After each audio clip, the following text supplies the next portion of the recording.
This is the end of the year, the end of 2019. Thank you for watching all of my videos this year, well over 100 between my main channel and my More channel, and now it's time to give out the end of the year awards for all of the best or worst cars I reviewed in 2019. Here we go.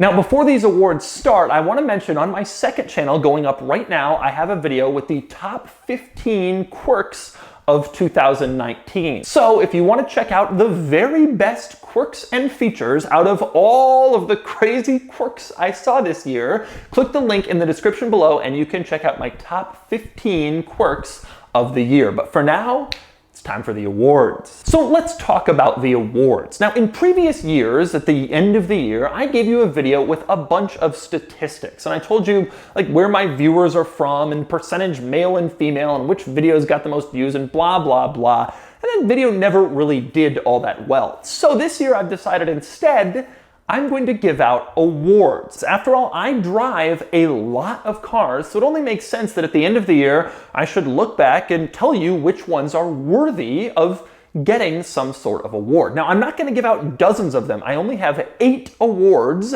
to give out. But because I haven't given out awards in years past, I'm going to go through each category and tell you not only the top 3 for 2019, including the overall winner, but I'm going to tell you which cars would have won in 2018 and 2017 as well. So this video will give you 3 years of Doug of the Year awards. All right, the first category, the first Doug of the Year award ever, is called the Doug is the Type of Guy award. Now this category, this award is given to the car that is the most Doug-like. Now the vast majority of the videos I make are for cars that I think you will like. So I make like 120 videos per year, and I think like 116 of them I make with the viewer mostly in mind. But occasionally I will review a car just because I want to review it, even though I think it is not going to get a lot of views. I just want to check it out and see what it's all about. So the Doug is the Type of Guy award goes to the car that I am most interested in, even though I don't think it will actually benefit my channel or the viewer in any measurable way.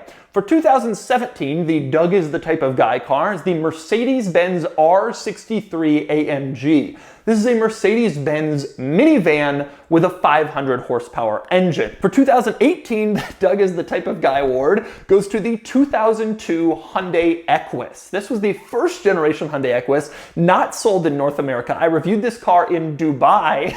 It's just basically a Hyundai luxury sedan we didn't get in the US, but I was captivated by it. For 2019, there were 4 finalists for the Doug is the Type of Guy award. I'm going to rank them. Number 4 was the Jaguar XE SV Project 8. I think this car is insane. It's like a 650 horsepower Jaguar, the fastest sedan around the Nürburgring. It's faster than a Huracan around the Nürburgring, and I just thought it was so cool. I went out to try to find one of these. I was willing to fly somewhere. I just wanted to see what this thing was like. You didn't care. Nobody really watched that video, and it wasn't all that popular, but I was into it. Number 3 is the 1998 Lincoln Navigator. This was the first big luxury SUV, 3 rows designed for the suburbs. I was into it. You weren't, but it was cool for me. Number 2 was the Mercedes-Benz G500 Cabriolet. This is my own personal vehicle. It is so insane and weird and absurd. Most people that, when I put up the video, had never even heard of this car. But it is a real car, and Doug is the type of guy to have one. But you're probably thinking, okay, if your own car is number 2, what could possibly win this award? And the answer is, number 1, Doug is the Type of Guy award goes to the Mini Club Van. This is basically a Mini Clubman, except it was a cargo van, and they only sold 50 of these in the United States. I was obsessed, even though this was a base model automatic transmission Mini, and I begged the BMW dealership where I film most of my BMW videos if I could review their IT support vehicle, which was this Mini Club Van. I did review it. It did not turn out to be that popular, but it did better than I thought, and that is the winner of the inaugural Doug is the Type of Guy award. And next up, our second award this year is the most expensive car of the year, the most expensive car I reviewed this year. This one's pretty simple, the only objective award on here. For 2017, the winner was the Ferrari F40. For 2018, the Koenigsegg Agera RS1, which is insane. This year, 3 finalists. Number 3 was the LaFerrari. Those are worth something like $3 million. Very valuable. Number 2, the Pagani Zonda. Those are hard to say what those are worth, but $5-6 million is probably the right number. They're just so rare. But number 1 most expensive car I reviewed this year, the McLaren F1. Jay Leno's McLaren F1. I didn't drive this car, but I did a full review, and then Jay drove me around in it, which I think is even more exciting. I don't know what these are worth. I think like $20 or $30 million. It's absolutely gone out of control. Next up, our next category is bargain of the year. So the car I think represents the best value, the best bargain of any car I reviewed in 2019. Now in 2017, it would have been the Porsche 996 Carrera 4S, which is an amazing value. This is starting to get a little more expensive, but there's still a bargain. Last year in 18, it would have been the 2013 Ford F-150 SVT Raptor. These things are pretty pricey for a 5-6-year-old truck, but they hold their value insanely, and they're tremendously capable. This year, the bargain of the year, again, 3 finalists. Number 3, the Kia Telluride. This is a fantastic mid-sized family SUV. It is a great value, probably the best of these on the market. Number 2, bargain of the year, the Tesla Model 3 Performance. When you look at what this car offers you compared to what it costs, it is an absolute deal. Now, the problem is it's still a pretty expensive car. They're like $60,000. So it's never gonna be my number 1 bargain of the year, but it is a really good value if you're in that kind of higher luxury price point. And finally, my number 1 bargain of the year, the winner of the award, is the C5 Chevy Corvette Z06.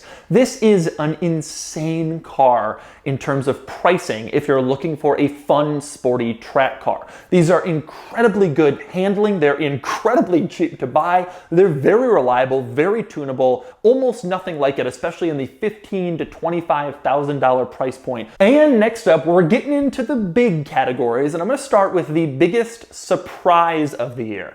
Now, the intent here is a car, you showed up, you weren't really looking forward to it, you were only doing it because you thought the viewers would like it would get good views, and then it turned out to be amazing. Now, in 2017, absolutely no question, that's the Shelby GT350R. I still remember the day I went to film this car in Maryland.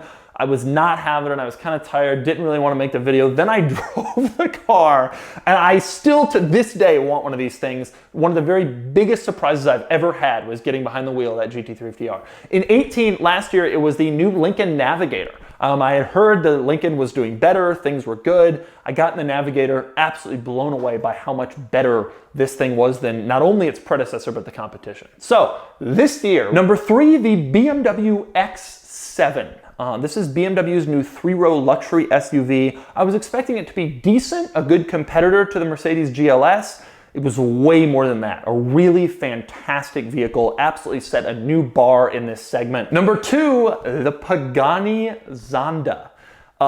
This is a surprise only because I wasn't expecting to enjoy how it drives. You get into some of these supercars and there's so much fear about driving them and they're so intimidating, and none of them ever live up to the hype in your mind. The Zonda did. Amazing shifter, amazing clutch, drove well, smooth power delivery. I would love to spend real time in this thing, take it on canyon roads, back roads, but no one ever will because they're too valuable. But by far, the number 1 biggest surprise of the year goes to the BAC Mono. I don't like cars like this. They're too annoying. They don't have any room. They're too difficult to live with, be in. I hate these Ariel Atom BAC Mono cars. They're just annoying as hell, all right? I filmed the video with the Mono and I was like, all right, this is fine, you know, shooting all these quirks. The whole car is a quirk, so it's an easy video to shoot. And I was ready to just kind of drive the car fairly quickly and be done with it. You know, it's cool, but I like cars with like seats and normalcy. So I get behind the wheel of the BAC Mono, and I still remember it was so much fun. Way more fun than I was expecting that it was going to be. And I absolutely had a blast.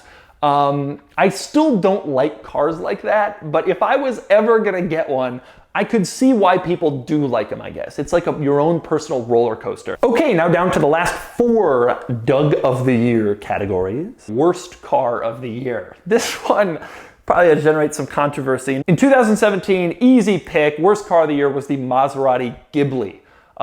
That review is still famous. People talk to me about it all the time. Terrible car, horrible in so many ways. Easily the worst car of the year. Although it actually wasn't that easy because I also reviewed the Hummer H2 in 2017. The fact that the Ghibli wins says a lot. 2018 worst car was the Mercedes-Benz Metris, that terrible Mercedes-Benz passenger van I reviewed. This year, 3 easy contenders for worst car of the year. Number 3, the Chevy Tahoe Hybrid. This was a terrible vehicle when it was new. It was like 10 grand more than a regular Tahoe. It had 1 more mile per gallon or 3 or something absurd. It was ridiculous. It had hybrid badges everywhere. Not a very good car. Number 2 worst car of the year is the Nismo 370Z. Now, I actually like the Nismo 370Z. I think it's a pretty good car. The only problem is I liked it when it came out 10 years ago. And I can't believe they're still selling this in 2019, 2020, and I can't believe they're still charging what they do for it. Car has absolutely no business existing as a new car, needs to be replaced or canceled outright. That leads us to the number 1 worst car of the year, which is easily the Infiniti Q50. This is an okay car. It's just deeply cynical, aimed solely at people who are looking to save money on a better car. There is not a single person driving around right now in a Q50 saying, I wanted this, this is great, this is a fantastic car. Everybody who chose them did it because it's cheaper, even though it's not as good, and well, save some money over a BMW. It's just made to be a lesser but less expensive alternative to other cars, and it's just really a not good car with not good technology. Okay, now down to the last 3 Doug of the Year categories. These are the most important categories, and number 3 is the video of the year. So this wasn't necessarily the car of the year, but instead rather the video that most benefited my channel, the video that was kind of most memorable from this year in my channel. In 2017, that was the new Ford GT, no question. I was one of the first people to review the new Ford GT. The video absolutely blew up more than any previous video on my channel ever had. Easy pick for video of the year. In 18, no question about it, the Bugatti Chiron. Making the Chiron video was a really big deal to me, and it kind of took my channel on to the next level. That was easy pick for video of the year. And this year, it's just as easy. Number 3 video of the year is the McLaren Senna. I flew to Texas to shoot the Senna. It was owned by a really great guy. I'm still in touch with him. The video did amazingly. It was a really important video because the Senna was kind of just coming out. I hadn't done one. The local McLaren dealer, they don't exactly have them in inventory. And so that was an important video. I spent hours with the car, covered everything, and the video got a huge response. I was very proud of the McLaren Senna video. Next up, number 2 video of the year. This one's easy. The Toyota Supra. The 2020 Toyota Supra was obviously one of the biggest and most important debuts this year. I reviewed the car at the press launch, which I rarely do, but I was therefore among the first to review it. Flew to the DC area to shoot the video. My video with the car absolutely blew up, and I think I provided some insight into the Supra that maybe not everybody really had, namely that they were kind of holding back. Maybe there's going to be a better one. Maybe it's not as good as it could be. I think I had a very honest, very fair, very good in-depth early look at the Supra, and I really think this was one of my best videos of the year. And it's hard with a car like this because you have no idea what the other reviewers are going to say. So you come out and you kind of go out on a ledge and you just say, well, this is my opinion, and you know, I hope everybody else isn't like, oh, it sucks, and then you're like, it's great. You know, that video did really well, and I think a lot of people did understand what I was trying to say. I got it across very well. And that was a really important video for the channel. But by far, the number 1 video of the year, and probably the video of my channel so far, was the McLaren F1. Being able to review Jay Leno's car is pretty special. Being able to review a McLaren F1 is pretty special. Combining them, it's the coolest thing in the world. To be able to use the Quirks and Features format that I've done the Subaru Outback and, you know, the Toyota RAV4. Now it's the McLaren F1. I mean, that's so cool. And to be able to see all the buttons and switches, how they all work, how everything is laid out. No aspect of that video was anything short of an unbelievable experience. easily my #1 video of the year. And finally, down to the last two Doug of the Year categories. The next one is Quirkiest Car of the Year. What was the quirkiest car I reviewed in 2019? I'm gonna go back to 17. The quirkiest car was the Lamborghini LM002, just beat out the Spiker C8, both very quirky, but the LM02 was quirkier. In 18, obviously the quirkiest car of the year, no question, was the Aston Martin Lagonda. The car has the odometer under the hood, need I say more? This year, the three quirkiest cars of the year. Number 3, the Jaguar XJ220. I have wanted to review one of these for so long. I'm so glad I did. There are so many weird and interesting things about it. Why doesn't the sunroof close? What is that about? Why do the headlights pop down? Everything about that car, so interesting. Number 2 quirkiest car of the year, the BAC Mono.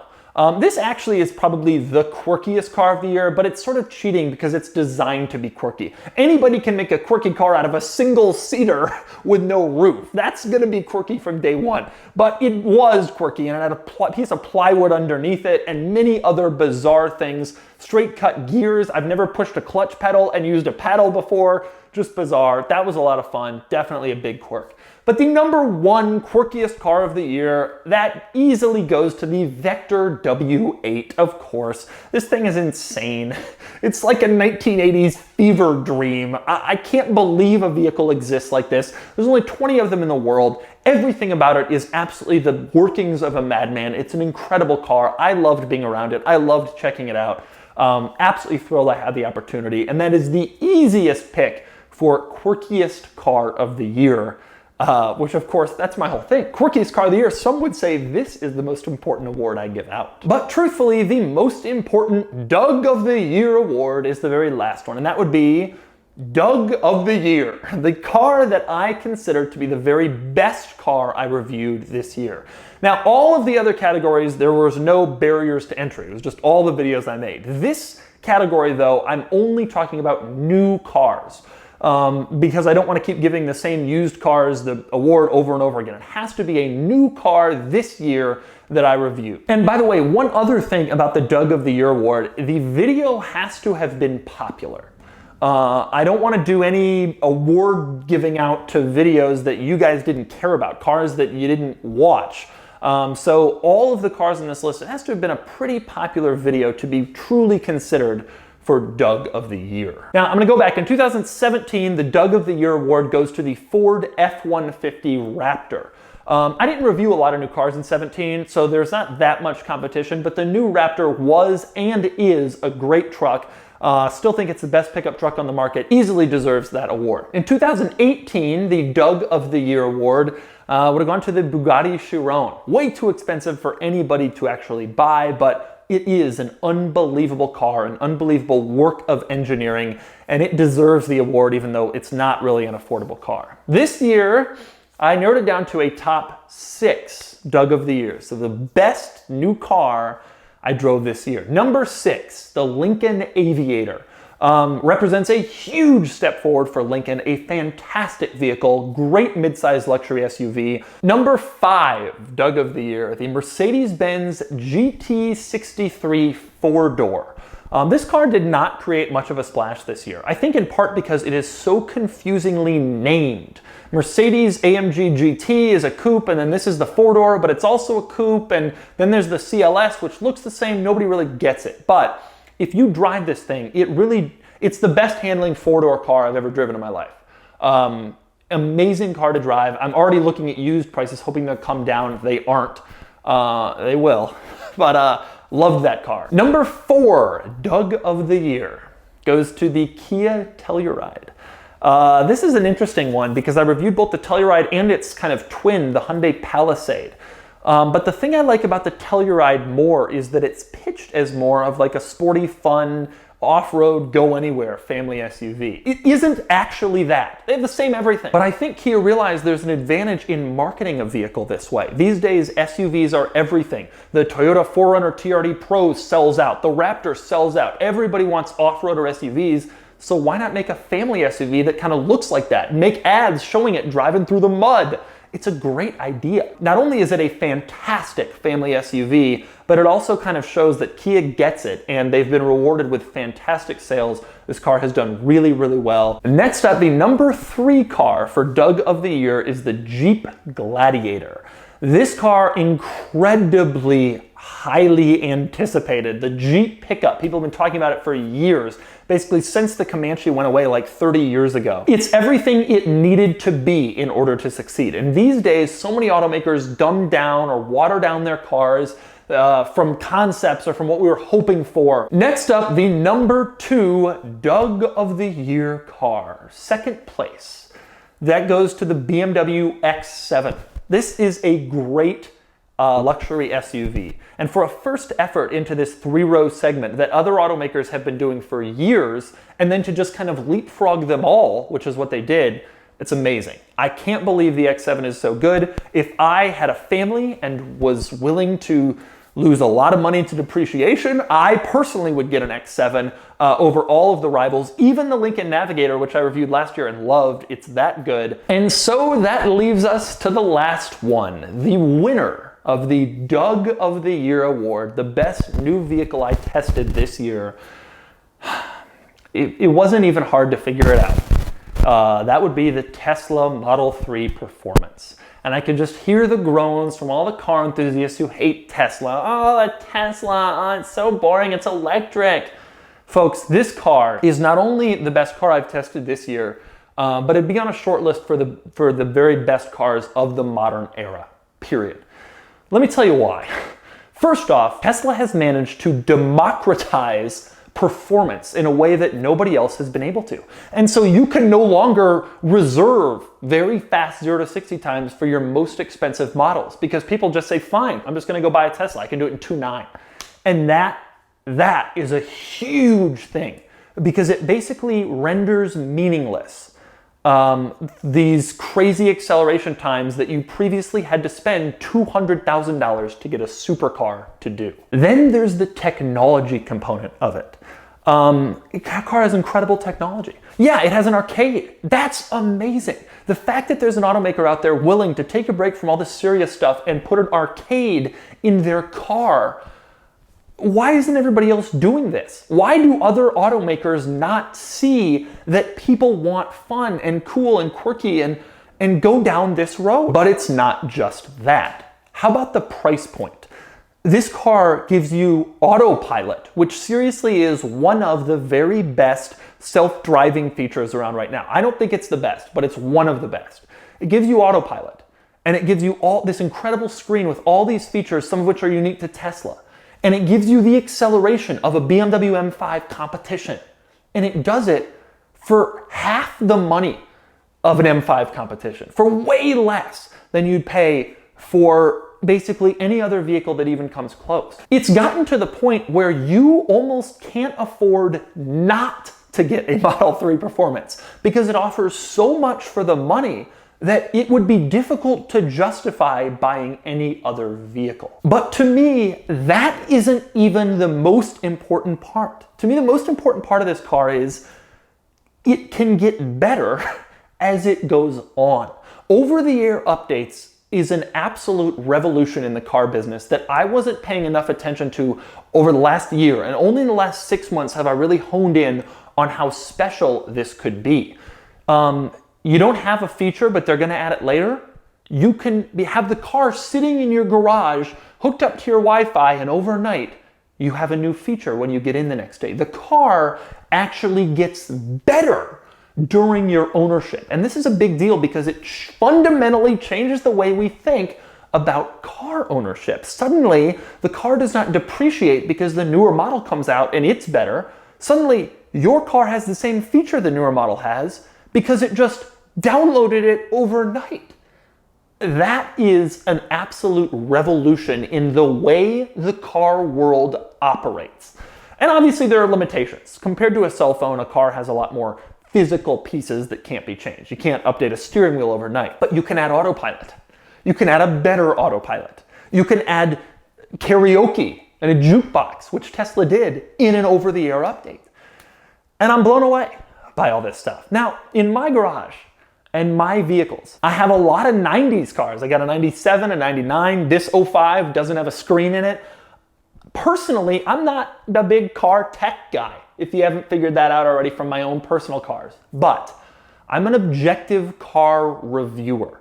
And it is impossible to look at the car market right now and objectively say that this isn't the best car on sale. So not only is the Model 3 Performance the best car I've driven this year, I really think it has revolutionized the car business in a way we haven't seen since like the 86 Ford Taurus or the 91 Ford Explorer. Easy pick for Doug of the Year. I apologize for a little Tesla rant here, but I want to justify myself because this is a very controversial car, but it shouldn't be. It has a weird guy running the company. It has some weird followers who are bizarre and obsessed, but the car standing alone is fantastic. And so those are the Doug of the Year awards. And now we have 3 years of Doug of the Year awards in one. And I'm excited to see what 2020 will bring. I do want to say real quick, thank you to everybody for watching my videos this year. Every Tuesday and Thursday, sometimes on a Monday or a Wednesday, but typically every Tuesday and Thursday, I post a video and I don't know what's going to happen, you know? And sometimes they do terribly and sometimes they do great.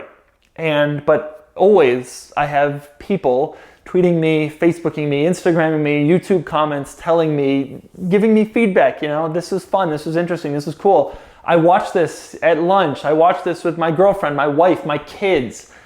And it's so meaningful to me to hear people connect with the videos that way. This is the strangest job in the world, but I'm thrilled to be able to do it, and I'm gonna try to keep doing it for as long as I can. So thank you for watching. Thank you for another great year. And I'll see you tomorrow because it's a Thursday and I'm always here on Thursdays and so are you. And excited for another great year.